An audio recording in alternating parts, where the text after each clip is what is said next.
mostly what we do is they go to his deathbed and then do some chanting, talking to him about Dhamma and something like that.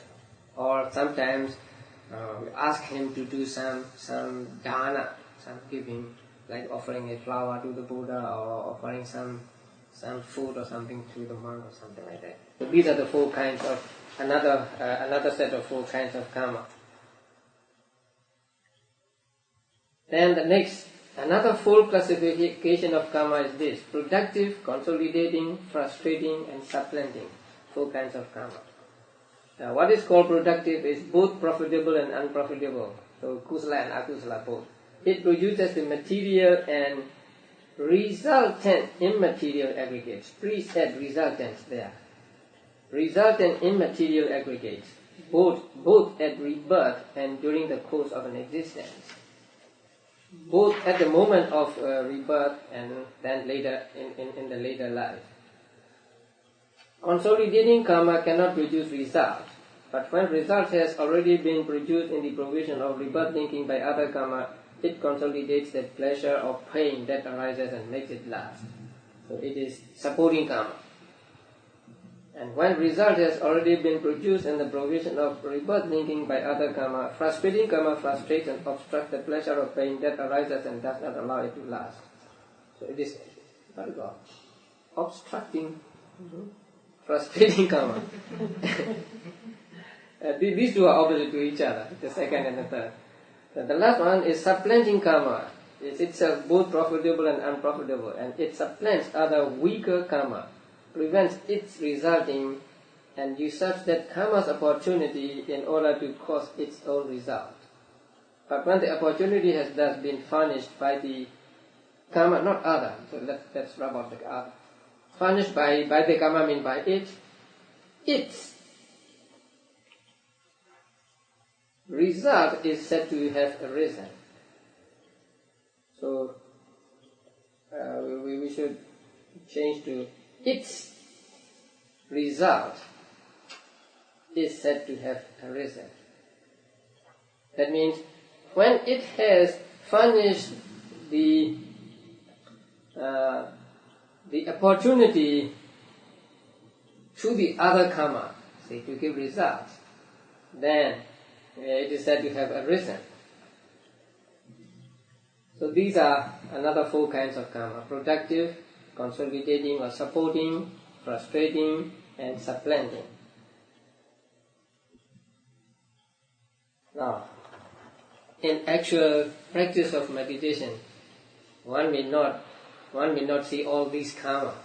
So that is why in the Tika, in the commentary to this, it is said, because it is the speciality of Buddha and because it is the province of the knowledge that is not shared by disciples, it is called not shared by disciples. So this kind of understanding, exactly understanding or seeing the karma and its results, is not shared by disciples. So disciples cannot know all the working of the karma, only the Buddhas know. So we have three sets of karmas, right? So it is important to understand these, if you want to know about karma in Buddhism. The succession of karma and its result in the 12 classes of karma is clear in its true nature only to the Buddha's knowledge of karma and its result, which knowledge is not shared by disciples. But the succession of karma and its result can be known in part by one practicing insight. So not all of them will be known by a meditator, but some of them will be. That is why this explanation of difference in karma shows only the mere headings. And this is how one man discerns mentality, materiality by means of round of karma and round of karma result, applying this third-fold karma classification to the round of karma. So this is how a yogi sees the mind and matter by means of round of karma and round of karma result. When he has thus seen by means of the round of karma and round of karma result how mentality, materiality's occurrence is due to a condition, he sees that as now, so in the past. That is induction. So he infers from what he sees the the conditionality of what he does not see, that is the formation in the past and also formations in the future. So in the past, its occurrence was due to a condition by means of the round of karma and round of karma result, and that in the future, its occurrence will be due to a condition by means of the round of karma and round of karma results. Now, this is karma and karma result. I think we should say, there is karma. It is how he descends. There is karma and karma result, the round of karma and the round of karma result, the occurrence of karma and occurrence of karma result, the continuity of karma and continuity of karma result, action and the fruit of action. Karma result proceeds from karma. Result has karma for its source. Future becoming springs from karma, and this is how the world goes round. And when he sees thus, he abandons all his uncertainty, that is to say, the 16 kinds described in the way beginning, was I in the past. This is paragraph 6. So when he sees the karma and karma results clearly, then he abandons all uncertainty or doubt with regard to whether he has been in the past or in the future and so on. So the 16 kinds of doubt can be overcome by discerning the conditionality of mentality and materiality. So this is the correct view. So there is no doer apart from karma and its result. And these passages and these verses are often quoted by many authors when they wrote about the karma and its results. So there is no doer of a deed or one who reached the deed's result. Phenomena alone flow on. No other view than this is right. So in ultimate analysis, there is no doer of a deed, just the deed, and no one who reached the result of the deed or result of the karma.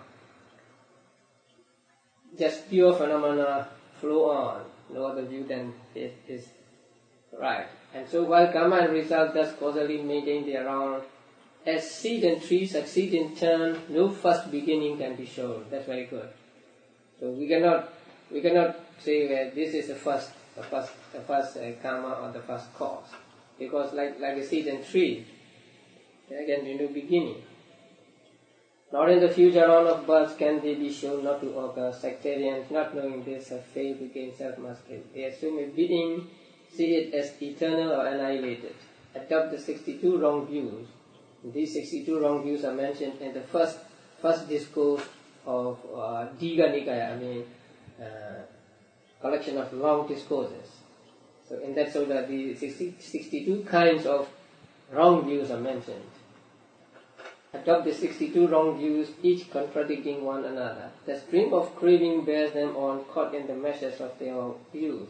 And as the stream thus bears them on, they are not free from suffering. A monk, disciple of the Buddha, with direct knowledge of this fact, can penetrate this deep and subtle void conditionality. There is no karma in result, nor does result exist in karma. Though they are void of one another, there is no fruit without the karma. As fire does not exist inside the sun, a gem, cow dung, nor yet outside them, but is brought to be by means of its component parts.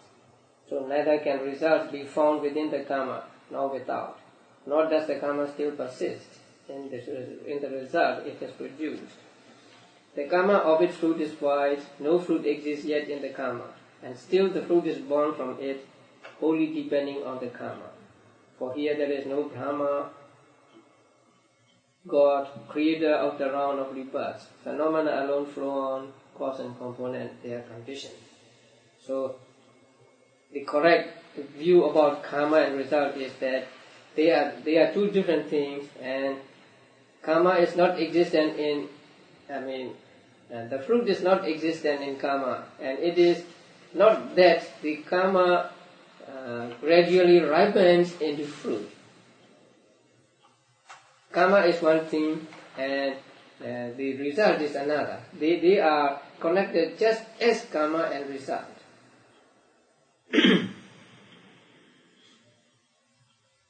and then the full understanding of the known. That means if a person understands this way, then he has got the full understanding of the known. There are three kinds of full understanding, and they will be explained in the next chapter. And then explanation of karma and its results being one not identical with the other. And in the similes,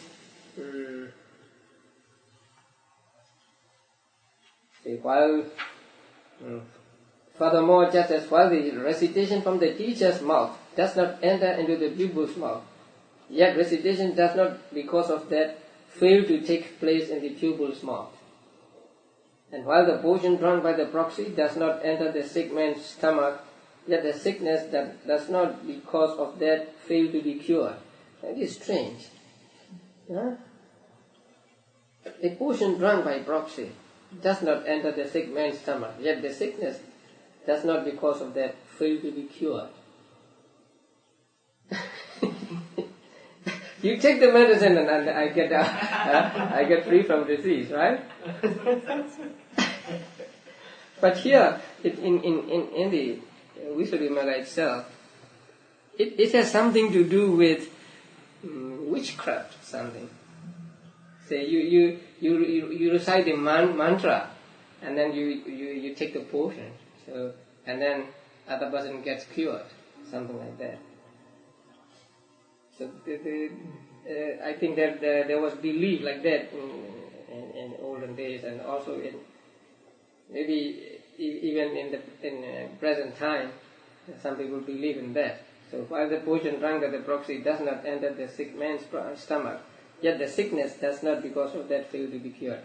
And while the arrangement of ornaments on the face does not pass over to the reflection of the face in the looking glass, yet the arrangement of the ornaments does not, because of that, fail to appear.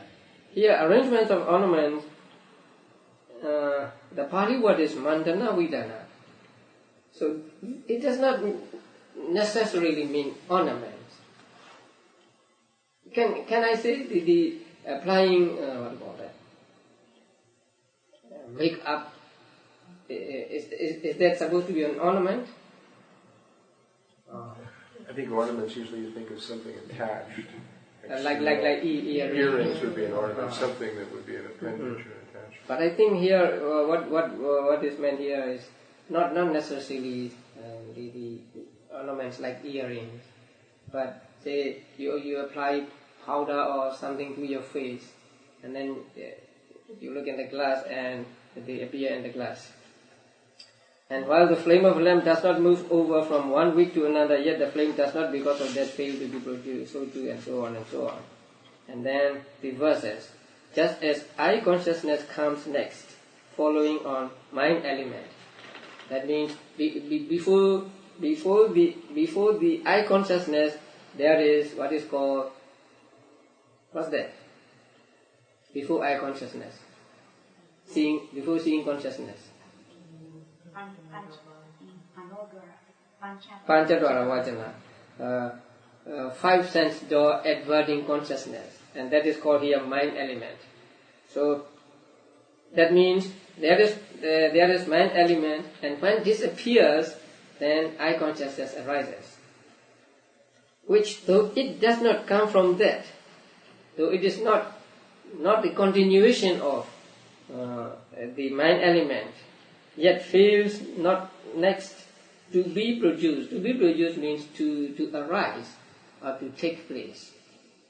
So too in rebirth linking, consciousness continuity takes place. So when there is rebirth, this is a continuity of consciousness. So death consciousness is one consciousness, and rebirth consciousness is another consciousness. So in rebirth consciousness immediately follows death consciousness. So there is no interval. So the prior consciousness breaks up. That means death consciousness. The subsequent is born from that. Do you like the word from? On the previous page, which, though it does not come from that, right? So here, from should be corrected to after. It is clearly stated in the sub-commentary that after that means immediately after death consciousness. So we should say the subsequent is born after that. That means it arises after breaking up of the death consciousness. They have no interval between. So there is no interval of time between death consciousness and rebirth consciousness. So a person may be reborn miles away. So with regard to distance, there may be a great gap, say 100 miles away or 1,000 miles away. So a man who dies in Burma may be reborn in America. But in time there is no interval. So there is no interval between, no gap that separates the two. While not whatever passes over, still rebirth linking comes about. Once King Milena asked about that. How come a person who was born, say, about 100 miles from here, or 1,000 miles from here, and you said there is no time gap between death consciousness and rebirth consciousness. Then the Venerable Nagasena said, "O great king, think about one city. Let's say, think about San Francisco." Then he said, "Yes, I have thought about San Francisco." Then he said, "Think about Los Angeles." Which takes longer, to think about Los Angeles and to think about San Francisco.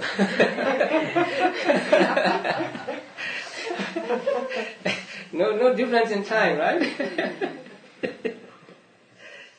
So with that simile, the Venerable Nagasena convinced King Milena. So there is no gap between death in one life and rebirth in another, following life. So they have no interval between, no gap that separates the two. While not whatever passes over, still rebirth linking comes about. I think you remember the similes given in the chapter on dependent origination. You remember the similes? The echo, and the seal, and the lamp. The lamp is the similarity of lamp is given here too. Nothing goes from this life to next life, but next life is not altogether disconnected, has nothing to do with this life. So that is how we understand a connection between the present life and then future life, or past life and the present life. Okay, then that the last paragraph.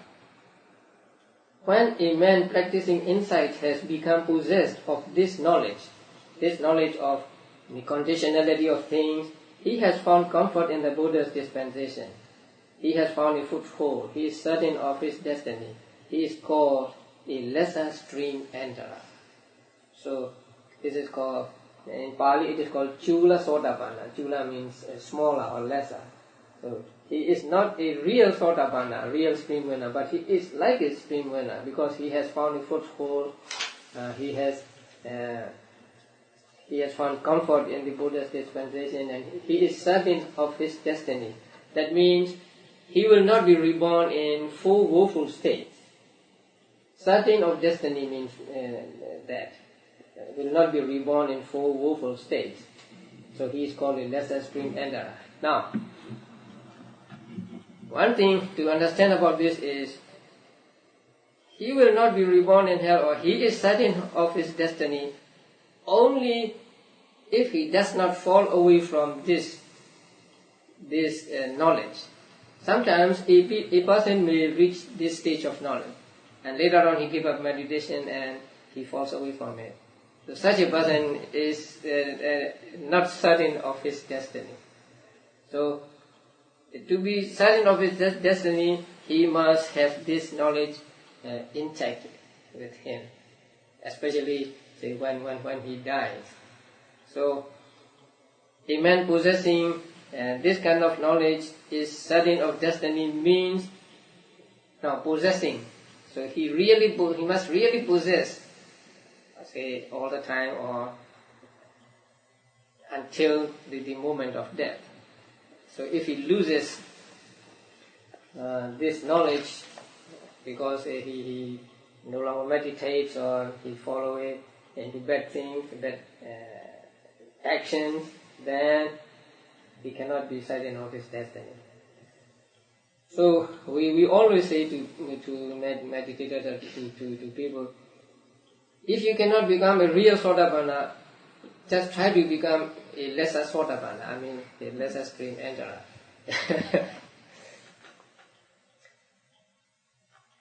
Okay, then next is the chapter on the knowledge and vision of what is the path and what is not the path. The knowledge established by getting to know the path and not path thus. This is the path, this is not the path is called purification by knowledge and vision of what is the path and what is not the path. Now, when a person practices meditation, say when he advances to different stages, so when he reaches a certain stage, there arise in him some kind of illumination, or he feels elation, or sometimes his meditation or practice is very good, and so on. So this will be explained later. When they arise, a meditator takes them to be enlightenment. And if he takes them to be enlightenment, he will not practice anymore. And so he will not gain enlightenment at all. So these are called impediments. These impediments are a block to his progress or to his enlightenment. So if he takes them to be the way, to be the path to the enlightenment, then he is wrong. He will not get enlightenment at all. So he must understand that these are not the path to enlightenment. The path to enlightenment is to go further and to see the impermanence, suffering and soulless nature of things. So a yogi must be able to see this is correct and this is incorrect, or this is the path to enlightenment and this is not the path to enlightenment. So this chapter deals with this. Before coming to these impediments, he must do some contemplation. So the different kinds of contemplations are mentioned in this chapter. So one who desires to accomplish this should first of all apply himself to the inductive insight called comprehension by groups. That means comprehending not in detail one by one, but taking as a group, taking materiality as one group, and then contemplate on it and so on. So it is called inductive insight or comprehension by groups. So these two names are used in India and in Sri Lanka, and that is what is said by the common commentary. So you have the footnote down there. This, it seems, is the term used by the inhabitants of Jambudvipa. So comprehension by groups seems to be the term used by Indian teachers. And then, however, insight into states by means of the method beginning any materiality, whatever, is inductive insight. This, it seems, is the term used by inhabitants of Tampapanidipa, that means Ceylon. They mean the same thing, these two, insight, inductive insight and comprehension by groups. They mean the same thing. But different teachers have different names for it. That is why he said the inductive insight called comprehension by groups. Why does he have to do comprehension by groups or inductive insight? Because knowledge of what is the path and what is not the path appears in connection with the appearance of illumination, etc. So they will be explained later. In one who has begun insight. For it is after illumination, etc. have appeared in one who has already begun insight that there comes to be knowledge of what is path and what is not the path. Because he must be able to decide that these are not the path, or these will not lead me to enlightenment, something like that. And comprehension by groups is the beginning of insight. Now please note this. Comprehension by groups is the beginning of insight. So this is the first knowledge in the a list of vipassana knowledges. So before that, we are not in vipassana proper, right? So first we try to be mindful of whatever is at the present moment, and then later on we'll come to see mind and matter clearly, and then cause and conditions of mind and matter. So while we are doing this, we are not in the domain of vipassana proper. We have not yet gone into vipassana proper. Only when we come to the comprehension by groups do we enter into the real vipassana. So comprehension by groups is the beginning of insight. That is why it is set forth next to overcoming of doubt. Besides, knowledge of what is the path and what is not the path arises when full understanding as investigation is occurring. And full understanding as investigation comes next to full understanding as the norm.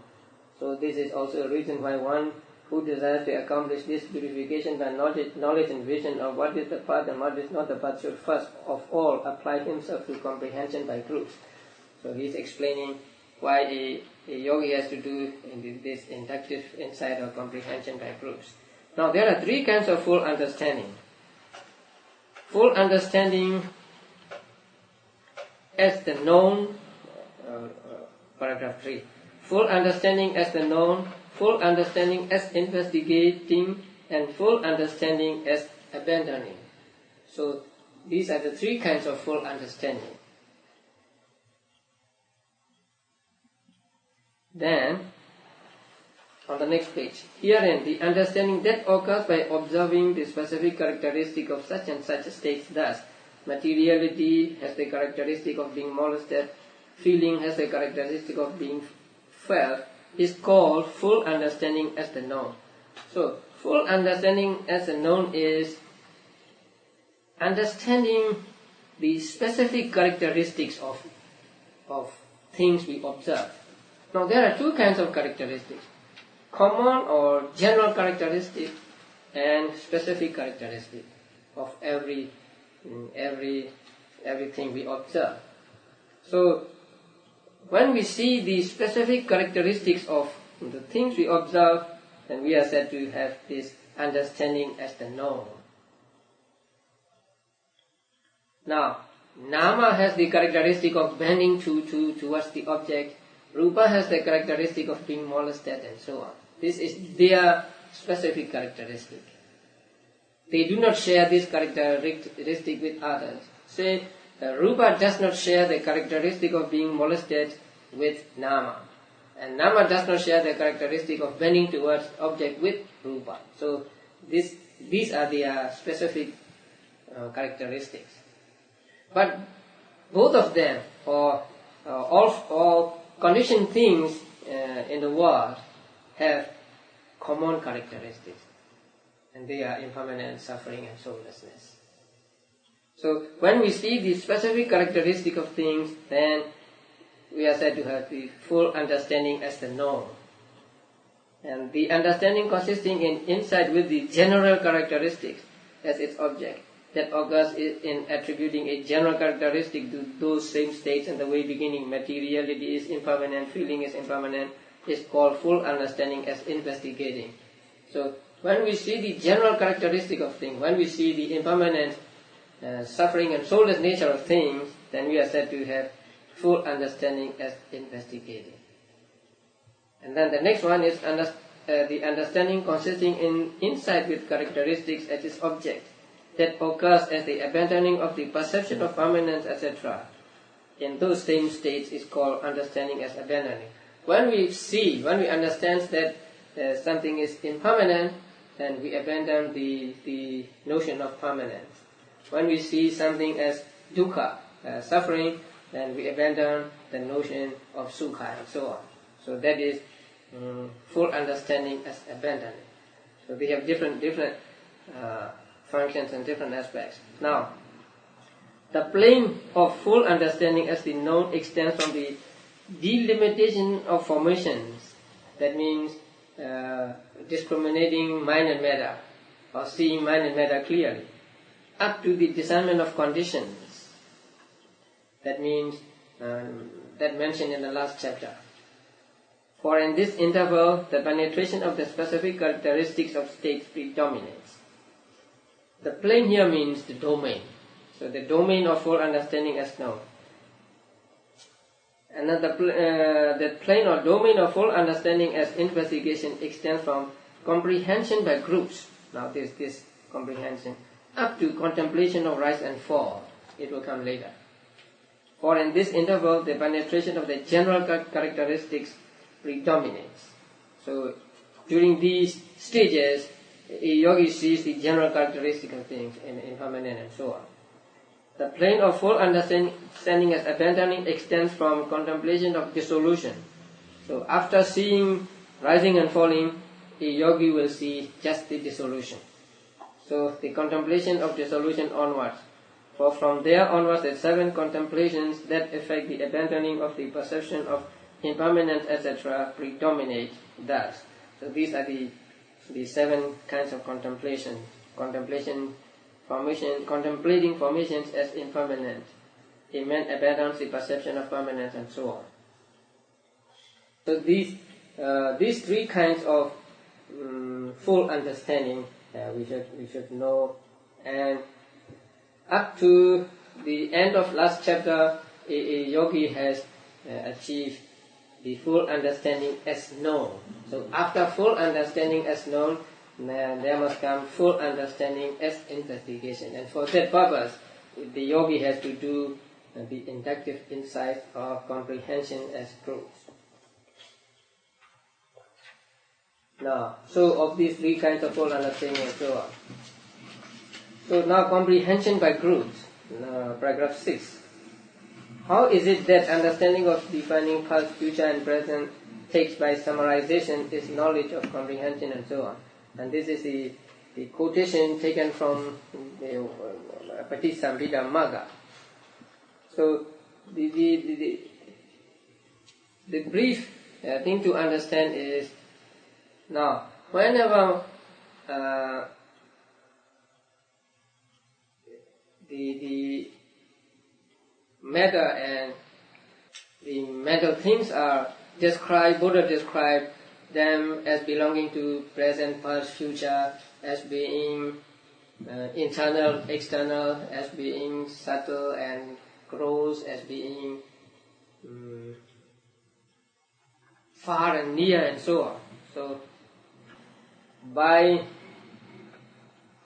taking all materiality, whether past, future or present and so on, and then contemplating that materiality as impermanent, and this is a kind of comprehension. And he defines it as painful, and that is another comprehension, and he defines it as not self, it is another comprehension, and so on.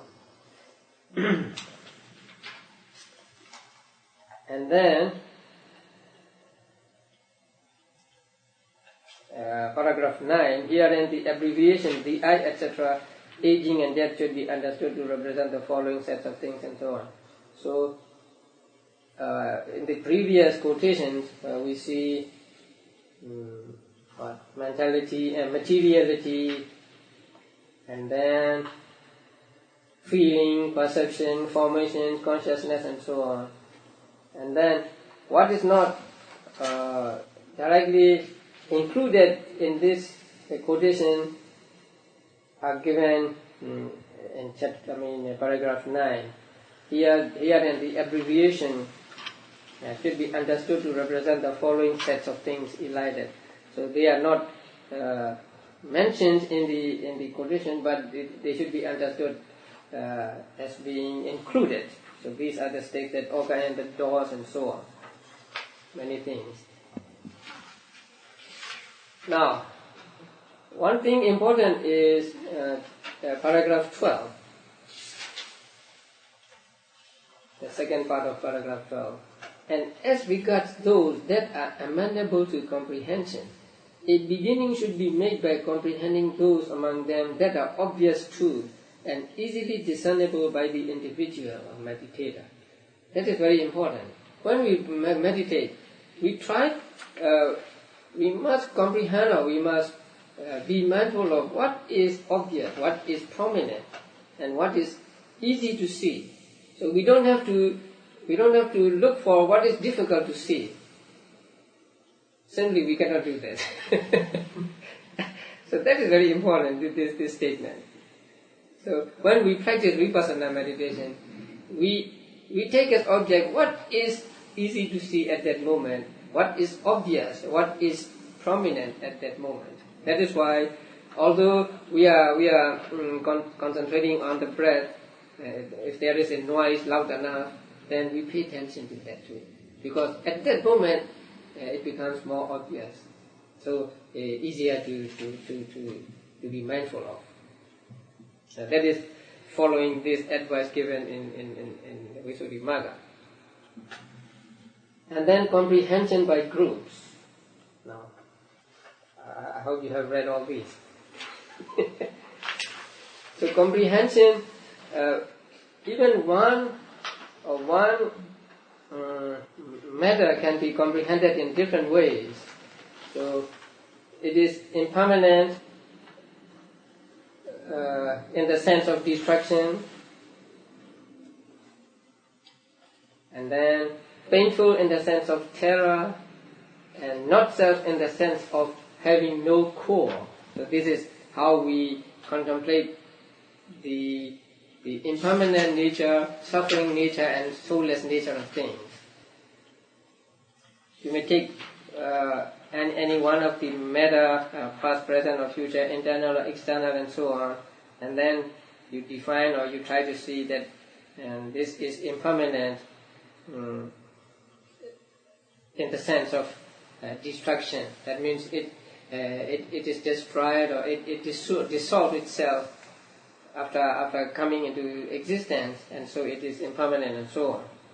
So impermanence in the sense of destruction, painful, dukkha in the sense of terror, because it is fearful. When it is painful, it is fearful, and not self in the sense of having no core, having no inner core. So when you concentrate like this, say rupa, rupa is impermanent in the sense of destruction. Then this is one kind of comprehension. But if you take rupa in different aspects, yes, and the rupa which is past is impermanent in the sense of destruction. Rupa which is at present is impermanent in the sense of destruction. Rupa which will be in the future is impermanent in the sense of destruction, and so on. In that way, you can contemplate in 11 ways on one rupa, because past, present, future, internal, external, subtle, gross, far, near, and then what else? They are mentioned here. So, in this way, you can contemplate in one way or in 11 ways. Painful in the sense of terror, the same thing, and not self in the sense of no core, also the same thing. Now, in paragraph 16, we'll have to make some change about the middle of the paragraph. For what is impermanent is painful, and it is impossible to escape the impermanence or the rise and fall and oppression of self. So how could it have the state of its doer, and so on? Here he misunderstood two words. So the correct translation should be for what is impermanent, right? So for that which is impermanent and painful, for that which is impermanent and painful is incapable of preventing even its own impermanence or oppression by rise and fall. That which is impermanent and painful is incapable of preventing even its own impermanence or oppression by rise and fall. So when you contemplate on the no-self nature of things, then you say that there is no self, no abida, no doer, no experiencer, and so on. And also you contemplate like this: what is impermanent is painful, right? Whatever is impermanent is painful, and whatever is impermanent and painful is no self, because it is incapable of preventing its own impermanence and being oppressed by rising and falling. So that is the meaning here. He misunderstood the word, Pali word, Udaya Baya Pilana. He takes it to mean Udaya Baya one thing, Vaya one thing, and Pilana one thing. But here the meaning is, when you see the impermanence of things, first you see the arising and disappearing of things, right? Say something arises and disappears. When you see the arising and disappearance of things, you see the impermanence of things. And if when it is impermanent, it is oppressed by rising and falling. So you see that it is suffering, or it is unsatisfactory. So that is the explanation for being dukkha. It is dukkha because it is oppressed. Oppressed by what? Oppressed by rising and falling. So when you practice meditation and you see things just coming and going, you clearly see this the dukkha nature of things. So not rise, fall, and oppression, but oppression by rise and fall. That means being oppressed by rising and falling. So when you see things just rising and disappearing, so you see this nature of suffering or being painful. So for that which is impermanent and painful is incapable of preventing even its own impermanence or oppression by rise and fall. So it is no self. Now, the word anatta has different meanings. The direct meaning is no self, right? And it implies that it cannot exercise any authority over things. So, insusceptibility to the exercise of authority is also the meaning of the word anatta. So when you want to see the anatta nature of things, you think this way: this is impermanent and this is painful, and that which is painful and impermanent, painful is also no self.